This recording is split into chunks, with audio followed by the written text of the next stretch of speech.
Alrighty, hi everyone. Today we're going to talk about the quick assist warning from Microsoft. And so basically what this is an application that they have available for their users to get assistance remotely. And then so let's get this rolling. All right, so Microsoft posted information recently warning that threat actors were misusing Quick Assist to target victims and then eventually install BlackBosta ransomware on the computers and then extorting them for money. So currently, one of the groups credited with using this type of attack is Storm 1811. There's also a joint cybersecurity advisory regarding BlackBosta ransomware, and that advisory is really good, and it provides information on the TTPs and indicators of compromise. So Quick Assist is a remote desktop app that originally it came pre-installed on Windows, I think 10 and 11. I think I found one or two articles that implied it might have been on 7 and 8 as well. Around May 2022, Microsoft added it to their Microsoft Store for install instead of having it pre-installed. So you can imagine that there are probably quite a few computers out there that have this app, and the Quick Assist process leverages the RDP protocol to allow people to screen share and allow others to control their desk. And the RDP protocol, Remote Desktop Protocol, is a Microsoft protocol. And so what's the scenario in this situation? So what happens is the bad guy or the threat actor initiates some kind of email bombing scenario where they just will target email addresses. They will have them get inundated with subscription accounts and emails from groups that have subscriptions, and they would just inundate them. And somehow during this process, the bad guy will come back, like Storm 1811, and say, hey, they'll actually call them and say, hey, we're from tech support. We are trying to help you, and we will help you eliminate this overload of subscription emails. And during this call, they will convince the victims to allow them to use Quick Assist to access and screen share and help them install the appropriate software programs and eliminate this problem with email bombing. And so during this installation, obviously it's not for kind reasons, it's malicious, and this is when they will start installing their malware and the ransomware and everything to extort the victim. So this is kind of a summary of a normal BlackBosta attack lifecycle. So again, you'll see this one starts with a phishing email. And so it really is a little bit different. They're actually using vishing this time, but they will install and download files. They'll enable macros and or install Quackbot remotely somehow. And then they'll use Cobalt Strike, and then they will use some lateral movement, and they will take possession of the systems, and they'll deploy the ransomware.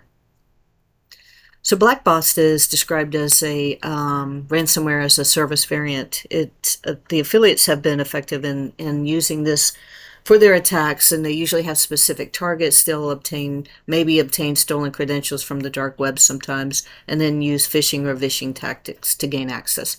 And it's so a little bit different than what they're doing this time, but BlackBosta is the ransomware variant. And so BlackBosta has been known to take advantage of a recent CVE, which is with ConnectWise, which is a remote monitoring tool and platform. So note that Quick Assist is a remote monitoring tool, screen share, and control, but it has not been associated with the CVE that I just mentioned. Okay, email bombing is the process of finding a way to overload a person's email, usually by subscribing the victim to multiple subscription email services, and again, just kind of overloading them and putting them in a frustrated, vulnerable position to take advantage of them.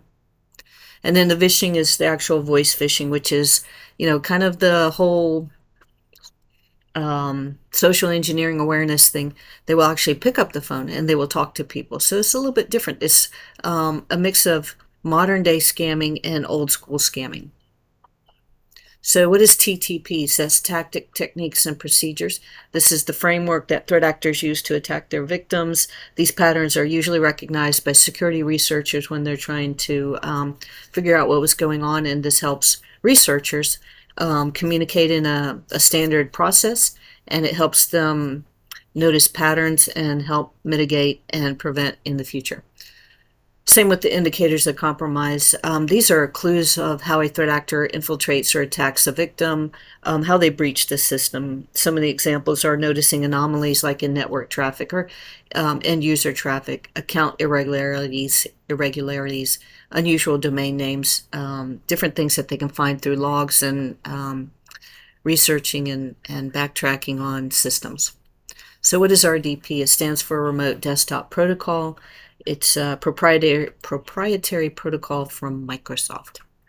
And so how do you reduce the risk? So the same thing is always going to occur in all of these types of attacks, awareness training. So you have to find a way to educate your team members, your users, everyone. And in this particular case, you want to emphasize the risks of tech support scams and train users to try to use a little bit of knowledge and refuse unsolicited remote support.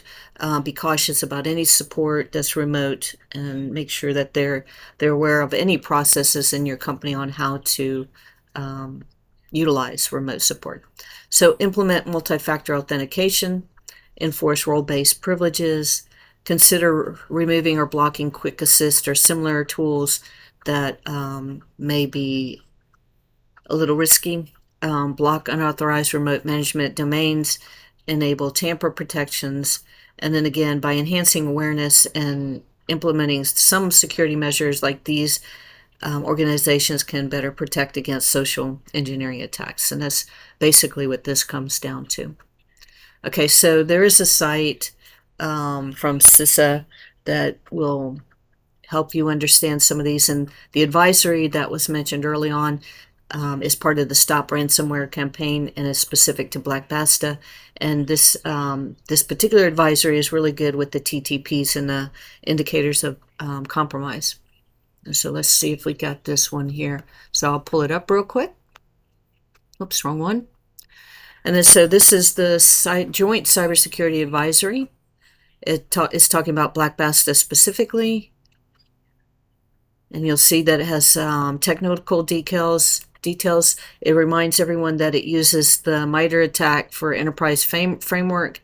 It takes advantage of their tactics and techniques. Talks about lateral movement and how they do it through, along with remote desktop protocols that we just mentioned. Talks about privilege escalation and lateral movement. Talks about their encryption process. The tools that they may use, and here you go, here's some of them. Cobalt Strike, Mimikatz, Quackbot should be on here somewhere, I'm sure. Screen Connect is one that we talked about earlier. Rclone, whoops, go too fast. Here's some more tactics and techniques. So we talked about the phishing and the vishing. They exploit public-facing applications. So again, that's like the ConnectWise, which is CVE.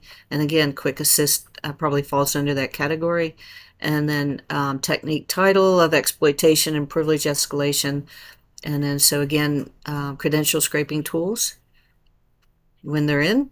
Masquerading, disable and modifies tools so that it's harder to stop them and to find them. And then, of course, the command and scripting interpreter through PowerShell. And data encryption, and how they encrypt your files and the impact on it. Once it's encrypted, you're kind of vulnerable. You're the victim, don't forget. And so indicators of compromise are here, and you can see quite a few. So let's see, 1, 2, 3, 4, 5, 6, quite a few. And you'll see that some of them are executables, some of them are DLLs and ELFs, but it gives you all the information if you are a extremely technical person and on the technical team to help prevent and or remediate attacks on your systems at work. Gives you a couple IP addresses.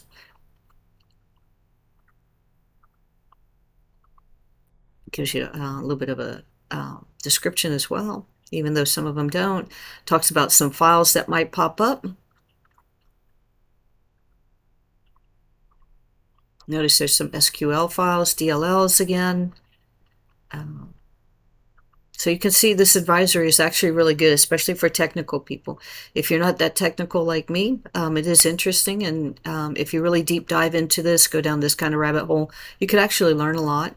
And so you really just kind of have to decide if that's what you want to do, or if you have other goals for cybersecurity.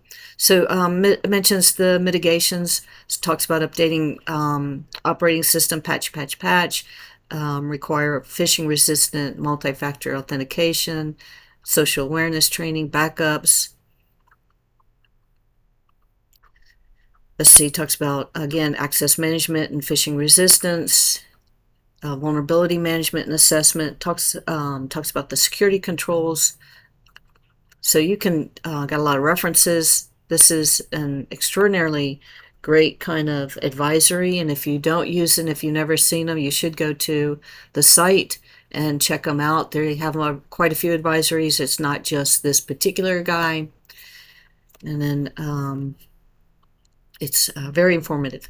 And then so some of the credits, again, SISA, Wikipedia, always,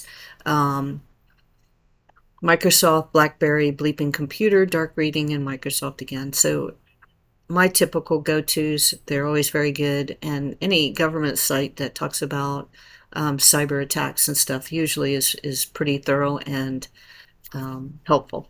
And so again, the quick assist warning is that there are people out there trying to take advantage of your team members and your family members. So be aware that if someone calls you, or if someone reaches out to you and says they know that you have a technical challenge, that might not be accurate, and they may not be looking out for your best interest. They may just be trying to take advantage of you, get hold of your device, and maybe even your whole company at that point.